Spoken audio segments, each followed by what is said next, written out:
چیونٹی اور ٹڈا۔ ایک چیونٹی تھی، وہ کہیں جا رہی تھی۔ راستے میں ایک ٹڈا ملا۔ ٹڈا کہنے لگا، چیونٹی بہن ذرا رک جاؤ۔ چیونٹی رک گئی اور پوچھنے لگی، کیا بات ہے؟ ٹڈے نے کہا، میٹھی میٹھی ہوا چل رہی ہے، آؤ باغ میں کھیلیں۔ چیونٹی نے کہا، میں کیسے کھیلوں؟ مجھے دانے اکٹھے کرنے ہیں، جب برسات آئے گی تو چھوٹی چھوٹی چیونٹیاں کیا کھائیں گی؟ مجھے گھر بھی ٹھیک کرنا ہے، برسات کے پانی سے گھر ٹوٹ سکتا ہے۔ ٹڈے نے کہا، ہم تو کھیلتے ہیں جی۔ ایک دن بادل آ گئے، بارش ہونے لگی۔ ٹڈا بھیگتا ہوا آیا، چیونٹی کا دروازہ کھٹکھٹایا اور کہنے لگا، چیونٹی بہن مجھے بھی اپنے گھر میں تھوڑی سی جگہ دے دو، میں بری طرح بھیگ گیا ہوں، بارش رہے گی اس وقت تک یہاں رہوں گا، پھر چلا جاؤں گا۔ چیونٹی بولی، بھائی ٹڈے، تم نے سارا سال کام نہیں کیا، تم اپنا گھر نہیں بنایا، مشکل وقت کے لیے کچھ اناج بھی جمع کر کے نہیں رکھا، جاؤ میں تمہاری مدد نہیں کر سکتی، جو سستی کرتے ہیں اس کی یہی سزا ہے۔ ٹڈا گڑ گڑایا، چیونٹی بہن اس بار رہنے دو، بس اس بار معاف کر دو، آگے سے محنت کیا کروں گا۔ چیونٹی نے ٹڈے کو چاول کے کچھ دانے دیے، کہنے لگی، لو کھا لو، لیکن میرے گھر میں تمہارے لیے کوئی جگہ نہیں ہے۔ ٹڈا روتی شکل لیے ہوئے چلا گیا۔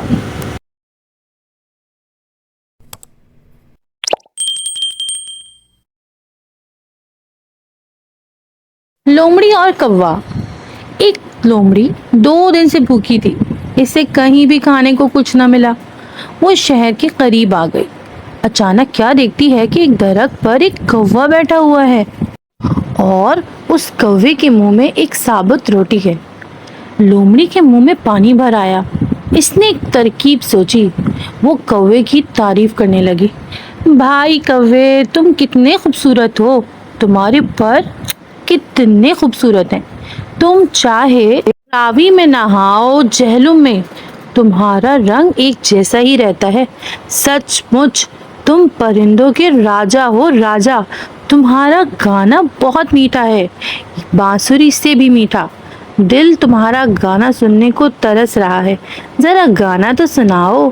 کوے نے اپنی اتنی تعریف سنی تو وہ پھول کر گپا ہو گیا، اس نے گانا گانے کے لیے چونچ کھولی، اب چونچ کھلتے ہی روٹی نیچے آ گری تھی۔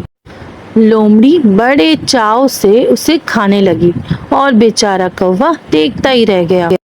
ہاتھی اور درزی۔ ایک دفعہ کا ذکر ہے کہ ایک درزی اپنی دکان پر بیٹھا کپڑے سی رہا تھا کہ اچانک سے وہاں ایک ہاتھی کا بچہ آ گیا اور اچانک اونچا اونچا بولنے لگا۔ درزی نے اس کو ایک روٹی کا ٹکڑا دیا۔ وہ ہاتھی ہمیشہ درزی کی دکان پر آتا تھا۔ ایک دن ہاتھی آیا لیکن درزی نے اس کو روٹی کے بجائے سوئی چبھا دی۔ ہاتھی بھاگ گیا۔ اگلے دن ہاتھی پھر آ گیا لیکن اس کی سونڈ اس بار کیچڑ سے بھری ہوئی تھی۔ اس نے اپنی سونڈ سے کیچڑ درزی کے کپڑوں پر پھینک دیا۔ درزی کے سارے کپڑے خراب ہو گئے۔